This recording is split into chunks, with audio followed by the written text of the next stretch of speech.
네, 이번에는 매입 할인에 대해서 이야기를 해보겠습니다. 우선 매입 할인을 하기 전에 우리가 기본적인 재고자산과 관련된 그림을 하나 그려보고 설명을 드릴게요.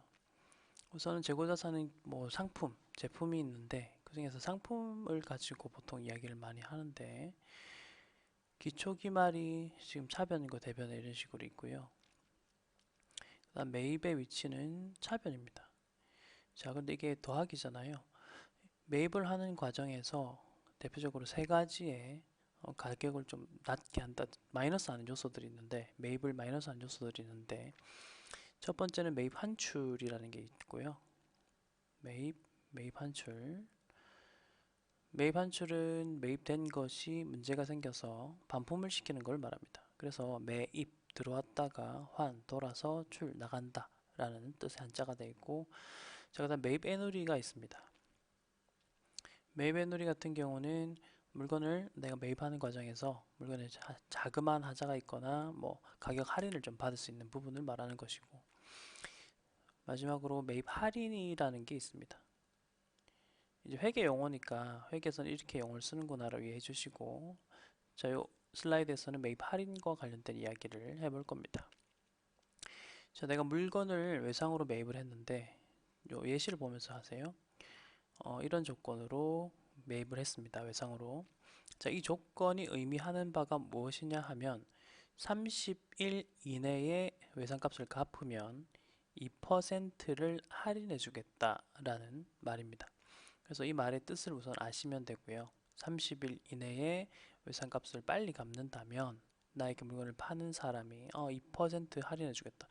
왜냐하면 물건을 사고 파는 데 있어서 좀 중요한 요소 중에 하나가 그 현금을 빠르게 회수하는 거잖아요. 그래서 상대방도 그런 것을 원하고 그렇기 때문에 이러한 매입 할인에 대한 조건을 달고 물건을 판매하는 거죠. 자, 그런데 지금 이 챕터에서는 나는 매입자의 입장이죠. 그래서 항상 내가 어느 입장에 있는지도 잘 구분하시면서 보셔야 되고, 자, 그래서 순액법이라는 것이 있고 총액법이라는 것이 있습니다. 자, 먼저 순액법은 매입 할인 받은 금액을 먼저 뺀 다음에 취득 원가를 계산하는 겁니다. 그래서 매입 할인액이라고 적혀 있는 거고요. 그 다음에 총액법은 매입할 때 총 가격으로 일단 매입 금액을 하고, 그 다음에 매입 할인이 할인 기간 내에 내가 돈을 갚음으로 인해서 그 돈 매입 할인이라는 것이 발생할 때 그때서야 매입 할인을 받는 것을 말하는 거죠. 그래서 뭐 두 가지 다 사용 가능한데, 이론적으로 타당한 방법은 순액법이라고 할 수도 있고요. 그 다음에 실무적으로 편의성, 이게 발생주에 따라서 편한 것은 총액법이다 라고 이야기를 할 수 있습니다. 그래서 국제회계 기준에서는 두 가지 방법 모두 사용 가능한 상태죠. 자, 방금 이야기했던 내용은 예제를 통해서 같이 이야기하면 좀 더 이해가 잘 될 겁니다. 자, 먼저 북성이라는 회사가 있고요. 2001년 12월 15일에 가격 이런 거 나오면 체크할게요. 100만 원인 제품을 이 조건으로 외상 매입을 했습니다. 자, 그리고 그 외상 매입 금 중에서 60%만 할인 기간 내에 지급했다. 이 말은 우리가 30일 안에 돈을 갚으면 2%의 할인을 받을 수 있다고 했는데 60%만 할인 기간 내에 지급을 했다는 뜻이고, 나머지 40%겠죠. 나머지 40%는 1월 15일에 지급하였다라고 되어 있고, 그 다음에 재고자산 거래는 실질재고조사법 채택하고 있다. 자, 문제에서 물어보는 것은 순액법과 총액법에 따라서 분개를 해보라입니다. 우선 차변에는 매입이라고 되어 있고요. 이건 뭐 상품이라는 계정 과목으로 우리가 쓸 수가 있고, 재고자산을 분개하는 방법은 여러 가지가 있습니다. 그래서 여기서는 이제 매입이라는 방법을 사용했고, 그 다음에 대변에는 매입 채무라고 써 있지만 정확한 계정 과목으로 한다면 외상 매입금으로 쓰는 게 보다 좀 정확하겠죠. 하지만 실무에서는 외상 매입금과 지급보험을 합쳐서 매입 채무라고 부르기 때문에 두 가지가 별 차이점이 없기 때문에, 그래서 매입 채무라는 계정 하나로 모아서 이렇게 사용할 수도 있습니다. 자, 순액법 같은 경우는 매입하는 순간에는 송장 가격 100만 원에서 2%를 뺀 금액인 금액 98만 원을 그대로 이렇게 적어 놓습니다. 그 매입함과 동시에 매입 할인 금액을 적용을 시키는 거죠. 자, 그리고 두 번째, 할인 기간 내에 60%를 지급했다라고 되어 있는데, 이 부분은 요 매입 채무가 이 중에서 98만 원 중에서 60%가 없어지고 있습니다. 계산을 해보시면 60%를 곱해 보시면 58만 8천 원이 계산이 돼서 나오고요. 그리고 58만 8천 원을 갚은 거고, 할인 받은 가격을 해서 그냥 그 할인 받은 그대로의 금액 60%만큼을 주고, 자, 그리고 순액법에서 나오는 게 매입 할인 포기 손실이라는 개념이 나오는데, 이 부분은 내가 매입 할인을 받지 못한 부분, 그 부분에 대한 회계 처리를 기말에 한번 하는 거죠. 이 금액이 어떻게 나오냐면, 우선은 송장 가격인 요 100만 원에서 2%를 먼저 곱하시고, 그 다음에 지금 우리가 그 기간 안에 30일 안에 못 갚은 금액이 40%니까 40%를 곱한 거라고 보시면 됩니다. 그래서 100만 원에다가 2% 곱하고 그 다음 0.4를 곱해보면 8,000원이 나오게 되는 거죠. 그래서 이 부분이 바로 매입 할인을 받지 못한 금액이다 라고 해서 매입 할인 포기 손실이라는 계정으로 처리를 합니다. 그와 동시에 매입 채무도 대변에 이렇게 하나 생기는 거고요. 그리고 마지막으로 잔여액 지급을 하는 거죠. 잔여액 지급에 대한 분계는 여러분들이 보시면 바로 이해를 하실 수가 있을 겁니다. 자, 그런데 총액법 같은 경우는 다른 부분만 볼게요. 매입할 때 그 금액 그대로 다 매입과 매입 채무로 처리를 하고, 그 다음에 매입 할인을 받는 순간 60%를 갚은 순간 먼저 매입 채무 60%를 없애주고 매입 할인을 따로 계산하고 나머지를 현금으로 준다는 거고, 그리고 총액법 경우에는 기말에는 따로 분계가 없습니다. 자, 마지막으로 만기일에 잔여액을 지급했을 때는 분계가 동일하죠. 이런 식으로 간다고 보시면 되고, 이거는 분계를 하면서 뭐 이해하는 게 좀 더 편하니까 문제를 풀면서 설명을 해보았습니다. 자, 그리고 전환원가라는 개념이 책에는 나와 있는데, 이 개념 같은 경우는 원가회계, 관리회계에서 배우는 부분이기 때문에 우리 재무회계에서는 그냥 넘어가도록 할게요. 원가회계 배우시고 그 다음에 여러분들이 이 책 부분을 읽으시면 어느 정도 이해가 다 되실 겁니다. 네, 다음 보실 부분은 기타 원가와 관련된 부분입니다.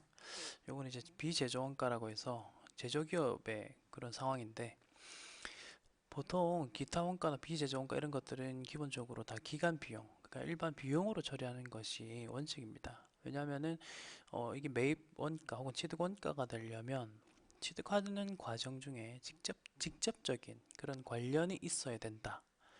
그런 개념이 있었잖아요. 그래서 직접적인 관련이 있어야 된다. 그런 것들만 취득 원가로 처리할 수 있다라고 이야기했었고, 그 이외의 것들은 전부 다 비용 처리를 해야 되는데, 이제 좀 특이한 케이스가 있습니다. 뭐냐면 재고자산을 취득하거나 생산할 때 직접 관련된 차입 원가라는 개념이 나오죠. 이게 재고자산을 취득할 때 내가 가지고 있는 돈을 줘서 산 게 아니라 어디서론가 돈을 차입을 해서 물건을 산 거죠. 자, 여러분, 돈을 차입을 하면 같이 발생하는 게 이자죠.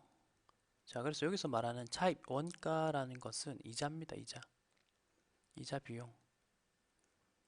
내가 돈을 차입하는 과정에 발생한 원가라고 해서 이건 우리가 알고 있는 이자 비용이죠. 그래서 그 이자 비용이 발생하는데, 자, 여기 보시면은 차입하고 나서 재고자산을 판매하는 데까지 상당한 기간이 필요하면은, 보통은 이자는 일반 비용이죠. 기간 비용으로 처리를 하는데, 여기서 나오는 케이스처럼 판매 가능한 상태에 이르게 하는데 상당한 기간이 필요하면 취득 원가로 처리한다. 그래서 이거를 차입 원가의 자본화라는 표현을 쓰는 겁니다. 자, 그렇기 때문에 요거는 이제 매입 원가에 들어가는 거구나 라고 하시면 되겠고, 자, 밑에 보시면은 단기간 내에 생산되거나 혹은 반복해서 대량으로 생산되는 재고자산의 경우 차입 원가를, 이때도 이자가 발생할 수도 있는데, 이럴 때는 그냥 일반 비용으로 원칙적으로 처리를 한다입니다. 그래서 차이가 뭐냐, 여기서 여러분들이 키워드로 잡으셔야 되는 건 상당한 기간이 필요하면 차입 원가 해가지고 자본화를 하는 거고, 단기간 안에 그것들이 다 해결이 될 것이면 그냥 비용으로 처리를 한다는 겁니다. 뭐 그렇게 하는 논리는 이걸 자본화해서 자산으로 처리함으로써 얻는 효익보다는 자본화를 위한 원가, 그러니까 이런 걸 처리하는데 드는 시간과 비용이 더 많이 들기 때문에, 그렇기 때문에 그냥 비용 처리를 하는 겁니다. 항상 회계에서 우리가 회계 처리를 함에 있어서 이게 비용으로 처리하냐 자산으로 처리하냐에 대한 여러 가지 문제점들이 있거든요. 이슈들이 발생하는데, 그때는 항상 회계에서는 이게 효익과 비용, 원가는 비용입니다. 효익과 비용을 따져서 그 회계 처리를 정하는 겁니다. 이걸 보시면 되고, 이 아래쪽에 있는 것들은 다 비용으로 처리하는 그런 내용들이라 보시면 되고, 이게 뭐 좀 기억을 하시면 좋은데, 우선 원칙적인 것부터 기억하세요. 뭐냐면 내가 재고자산을 취득할 때 직접적으로 관련되면 기본적으로 다 취득원가에 플러스 시키는 거고, 그 이외의 것들은 전부 다 지금 보시는 것처럼 기간 비용으로 처리를 한다, 이런 식으로 기억을 하시는 게 좋습니다. 자, 그리고 우리가 보통은 회계를 공부함에 있어서 제조기업 혹은 일반 상기업을 대상으로 한 회계 처리를 많이 배우고 있거든요. 자, 근데 그 이외의 기업 같은 경우 서비스 기업이라든지 아니면은 농림, 업 이런 데서는 어떤 식으로 재고자산을 잡는지, 취득원가를 잡는지를 한번 보자면, 먼저 서비스 기업 같은 경우는 예를 들면 광고 대행업 하는 기업이 있겠죠. 이렇게 서비스업으로. 자, 이런 기업에서는 광고물을 제작을 해야 되잖아요. 그럼 그 광고물을 제작할 때 필요한 것들, 뭐 재료라든지 여러 가지들이 있겠죠. 이제 그런 것들을 이제 제조원가로 봐서 재고자산에 넣는 것이 일반적이고, 자, 그다음에 농림업 같은 경우는 이제 생물자산에서 수확을 한다 이런 말을 쓰는데, 먼저 생물자산 개념부터 보시자면 우리가 아는 양, 젖소, 돼지 혹은 뭐 나무 이런 것들이 있겠죠. 그런 데서 수확을 하죠. 양에서는 양모가 수확이 될 것이고, 그다음에 젖소에서는 우유, 돼지에서는 돼지고기, 그다음에는 원목, 면화, 과일 이런 식으로 수확이 되겠죠. 자, 그런 식으로 해서 취득원가를 산정을 하는데, 보통 이런 것들을 재정원가 산정하는 게 조금 곤란한 경우가 발생하겠죠. 그럴 때는 순공정 가치를 사용합니다. 그래서 이 내용은 사실은 여러분들이 그냥 읽어보시면은 뭐 어느 정도 이해가 되는 부분인데, 한번 같이 보시면 그 시장 가격, 시장에서 형성된 가격이 있을 겁니다. 자, 거기서 운반원가를 빼면 공정가치가 나오고요. 그 공정가치에서 매각을 할 때 추가적으로 발생할 수 있는 부대원가를 빼고 최종적으로 순공정가치를 산출하는데, 이 순공정가치를 재고자산으로 잡는다, 뭐 그런 식으로 이제 회계 처리를 하게끔 돼 있고, 이 매각 부대 원가에는 수수료나 뭐 여러 가지 상품 거래소의 부과금 등이 포함이 된다는 거 아시면 되겠습니다. 자, 이번에는 재고자산의 원가 흐름 과정인데, 이 부분은 좀 중요한 부분입니다. 먼저 재고자산이 이렇게 T 계정으로 그릴 수가 있고, 기말이 대변에 있죠. 자, 우리 재고자산의 경우에는 단가와 수량으로 이루어져 있다고 했습니다. 그래서 이 두 가지를 곱해가지고 이루어져 있다라고 이야기를 했었고, 우선 요 P, 단가와 관련된 이야기가 바로 원가 흐름 과정 이 부분입니다. 그래서 우선 첫 번째로 아셔야 되는 거는 어떠한 방법들을 사용할 수 있는가, 이 부분을 먼저 아셔야 돼요. 자, 국제회계 기준에서는 원가 흐름 과정 혹은 단가 결정 방법으로 개별법, 평균법, 선입선출법 이 세 가지를 인정하고 있고, 후입선출법도 있습니다만 국제회계 기준에서는 인정하지 않는다. 자, 그럼 이러한 방법들, 원가 흐름 과정이 왜 나느냐 이런 것들을 보자는 건데, 먼저 재고자산의 가격은 수시로 변화한다라고 돼 있잖아요. 그러니까 내가 매입을 할 때 물건을 계속 매입을 할 건데, 그 물건값의 가격이 매번 같진 않을 거예요. 매입할 때마다, 그죠? 그래서 매입할 때마다 물건의 가격이 달라집니다. 그러면 그 기말에 남아있는 재고자산, 이 재고자산은 과연 언제의 금액으로 하는 것이 맞을까? 그런 부분에 대한 뭐 의문이 생기는 거죠. 자, 그래서 이러한 취득원가를, 기말에 있는 재고자산의 취득원가를 어떤 식으로 계산을 하느냐에 대한 문제가 발생하고, 그래서 여기 실물적 흐름과 원가의 흐름을 일치시킨단 말이 있는데, 먼저 실물 흐름이란 말은 실제 재고자산, 그리고 원가의 흐름은 장부에 적혀 있는 재고자산입니다. 자, 그래서 이 실제 재고자산을 장부에 어떤 식으로 적을 거냐인데, 이제 그런 것들을 정확하게 하는 것이 사실은 비경제적이다. 왜냐하면은 비용이 많이 발생한다는 거죠. 하나하나 이게 전부 다 언제 들어왔지라고 계산하는 게. 왜냐하면 재고자산의 수량이라는 게 뭐 100개, 200개가 아니에요. 뭐 몇천 개 이런 식으로 가기 때문에 이거를 일일이 다 추적하기에는 사실은 불가능한 측면이 있다. 그렇기 때문에 원가의 흐름에 대한 가정이 필요하다라는 말이 나오는 거고, 그때 이제 사용하는 방법들이 세 가지가 있다는 겁니다.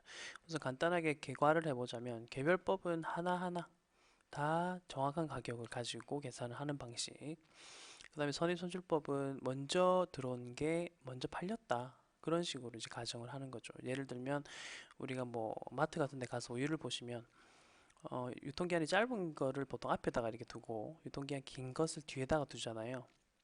그렇게 의도적으로 하는 이유가 뭐냐면 거기서는 선입선출법으로 재고 관리를 하기 때문이다. 자, 그리고 평균법 같은 경우는 그냥 모든 것들 평균 내서 평균 단가를 만들고 그 가격으로 팔렸다라고 보고 기말도 그렇게 남아있다, 이런 식으로 계산을 하는 건데, 요거는 이제 하나하나 다 뜯어가면서 같이 보도록 하겠습니다. 먼저 아까 재고자산을 매입할 때 단가가 날짜마다 달라진다라고 했었잖아요. 그래서 그 부분에 대한 이해를 돕기 위해서 예시 자료가 하나 있습니다. 그래서 지금 보시는 이 자료를 보시면서 이렇게 수량과 단가가, 원가가 매 날짜별로 다르게 매입이 됐을 때 어떤 식으로 우리는 기록을 하는가, 그런 부분을 한번 볼 건데요. 우선 지금 보시는 화면에는 매입이라는 말이 있고 판매라는 말이 있습니다.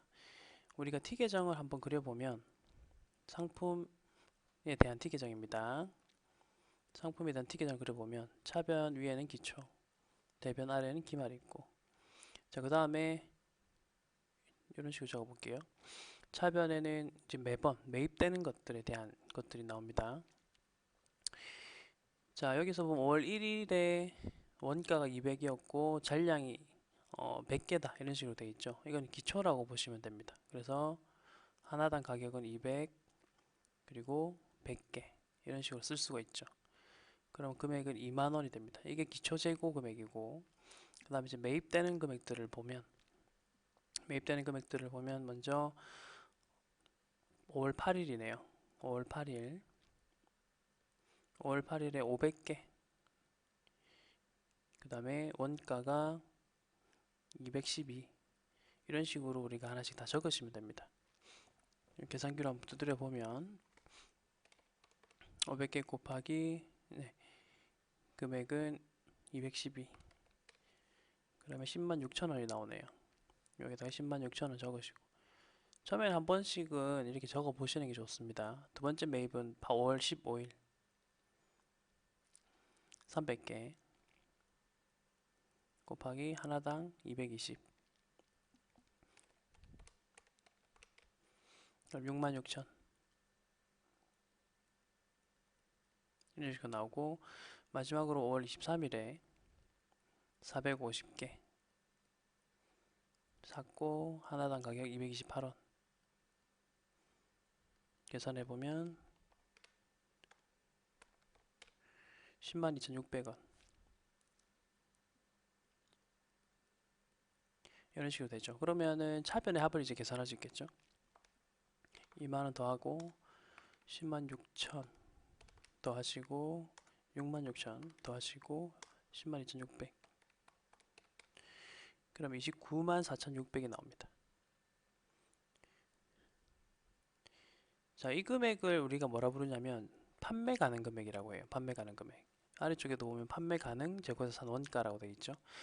자, 그래서 판매 가능 금액 같은 경우는 차변의 합계액으로 계산하시는 거예요. 그래 하시면 되고, 그다음에 이제 이 예시가 나왔으니까 추가적으로 몇 가지만 더 말씀을 드려보자면, 지금 판매된 것에 대한 정보도 이렇게 있죠. 3번 판매가 됐네요. 이런 식으로 됐고, 자, 이거는 T 계정에서 어떻게 적어 주셔야 되냐면 먼저 날짜를 적으시고, 여기 매출 원가 부분입니다. 12일. 자, 상품의 대변 위에는 매출 원가라고 했습니다. 그래서 우선은 수량을 적으시고 곱하고, 이제 단가는 방법에 따라서 달라집니다. 이거는 방법에 따라서 개별법이냐 선입선출법이냐 평균법이냐에 따라서 이쪽 대변의 매출원가 부분, 이 부분에서 수량은 괜찮은데 요 원가들 있죠. 그 원가를 뭘로 적을 것이냐. 그게 바로 개별법, 선의점줄법, 평균법에 대한 이야기인 거예요. 그래서 우선 여러분들이 큰 그림을 이렇게 보신 다음에 그 다음에 이제 하나씩 저하고 공부를 하시면 되겠습니다.